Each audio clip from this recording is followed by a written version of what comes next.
कामचोर देवरानी। एक बार की बात है, सुषमा अपने पूरे परिवार के साथ खुशी खुशी मोहन नगर में रहती थी। उसकी 2 बहुएं थी, पल्लवी और शिवानी। एक दिन दोनों बहुएं रसोई में काम कर रही होती है कि तभी उनकी सास सुषमा उन्हें बुलाती है। अरे बहू, जरा इधर तो आना। शिवानी, जरा जाकर देखना सासू माँ क्या कह रही हैं। दीदी, आप ही देख लो ना जाकर, आपको भी तो सुनाई दे रहा है। अरे मैं आटा गूंद रही हूँ ना, तुम चली जाओ। हाँ, तो मैं भी तो सब्जी काट रही हूँ ना दीदी। अरे बहू, जल्दी आओ। ओह, ये तो जाएगी नहीं। मैं ही जाकर देखती हूँ कि क्या करना है। पल्लवी सुषमा के कमरे में जाती है। जी मम्मी जी, क्या हुआ? शाम को घर पर कुछ मेहमान आने वाले हैं, तो तुम अच्छा सा खाना बना लेना बहू। ठीक है मम्मी जी, आप बता दीजिए क्या क्या बनाना है और कितने लोग आ रहे हैं। सुनील की मौसी जी और उनका पूरा परिवार आ रहा है। कुल मिलाकर 3 लोग और हमें मिलाकर हुए 9 लोग। तो अभी से ही तैयारी करना शुरू कर दो। और हाँ, घर की सफाई भी कर देना, हाँ, अच्छे से। जी मम्मी जी, सब काम हो जाएगा, आप चिंता मत कीजिए। पल्लवी शिवानी को घर में मेहमान आने वाले हैं इसके बारे में बताती है। क्या? 9 लोगों का खाना बनाना होगा, घर की सफाई करनी है? बाप रे, सासू माँ ने तो हमें घर की नौकरानी ही समझ कर रखा है। ऐसा नहीं बोलते शिवानी, हम इस घर की बहू हैं और घर के काम करना हमारा फर्ज है।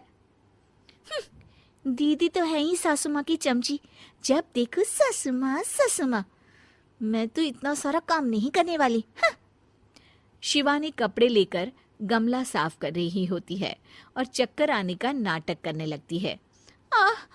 मेरा सर चकरा रहा है। तभी वहां पल्लवी और सासू माँ जाते हैं। अरे बहू, क्या हो गया तुम्हें? मम्मी जी, बहुत तेज सर में दर्द हो रहा है। तुम एक काम करो शिवानी, आराम कर लो। नहीं नहीं दीदी, घर में मेहमान आने वाले हैं, मुझे आपकी मदद करनी चाहिए। अरे कोई बात नहीं शिवानी, तुम आराम कर लो, मैं सब काम कर लूंगी। ठीक है दीदी, अगर आप इतना कह रही हैं तो आराम कर लेती हूँ। शिवानी आराम से अपने कमरे में मैगजीन पढ़ रही होती है। इसे कहते हैं आराम की जिंदगी। इतना सारा काम। चलो, सारा काम खत्म हो गया, शिवानी को देख आती हूँ। शिवानी अपने कमरे में ईयरफोन में गाने सुनते सुनते सो जाती है और उसके साइड में मैगजीन भी रखी होती है। पल्लवी वहां आ जाती है और वो सब देखती है। ओहो, तो मतलब सब काम चोरी का बहाना था। अभी बताती हूँ इसको।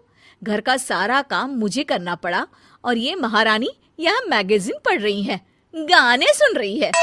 पल्लवी रसोई से एक प्लेट और चम्मच लेकर आती है और शिवानी को थाली बजाकर उठाने लगती है। शिवानी अचानक से उठती है। उठ गई महारानी, गाने भी सुन लिए, मैगजीन भी पढ़ ली। तुम तो बहुत बड़ी झूठी निकली शिवानी। तुमने सर दर्द का बहाना बनाया ताकि काम करने से बच सको। हाँ, बनाया बहाना, तो क्या करती, इतने सारे काम करती। मुझे कोई शौक नहीं है चापलूसी का। क्या चापलूसी? तुम्हें लगता है कि मैं सारे काम चापलूसी के लिए कर रही हूँ? और नहीं तो क्या। तभी वहां सासू माँ आ जाती हैं। अरे बहू, वो लोग बस आने ही वाले हैं, तुम तैयारियां कर लो। जी सासू माँ, तुझे तो मैं बाद में देखती हूँ। सब खाना खाने बैठते हैं और खाना शुरू करते हैं। तभी सुनील की मौसी बोलती है। वाह भाई वाह, खाना तो बहुत ही अच्छा बना है सुषमा जी, एक एक चीज में क्या स्वाद है।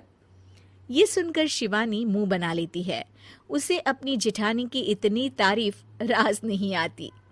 आपकी बहुएं तो बहुत ही अच्छा खाना बनाती हैं। हाँ, बनाती तो दोनों ही अच्छा है, पर आज ना ये सारा खाना बड़ी बहू ने बनाया है। छोटी बहू की तबीयत ठीक नहीं थी, सो इसलिए। मानना पड़ेगा सुषमा जी, आपकी बड़ी बहू तो बहुत ही गुणवान है। पल्लवी की तारीफ सुनकर शिवानी को जलन होती है। पल्लवी ये सुनकर खुश हो जाती है और शिवानी की तरफ देखकर उसे चिढ़ाती है। कुछ देर बाद मेहमानों के जाने का वक्त हो जाता है। मौसी जी सबके लिए उपहार लाई होती है। वो सबको शगुन के पैसे देती हैं और अंत में पल्लवी के पास आती है। तुम्हारे लिए शगुन का लिफाफा तो है ही, पर बहू तुम्हें एक और उपहार भी मिलेगा इतना अच्छा खाना बनाने के लिए।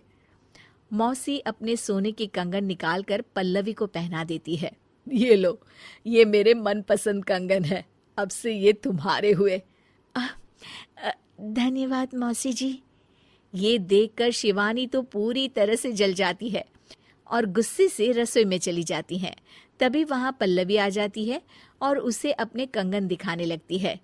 देवरानी जी, अब आपका सर दर्द ठीक तो है ना?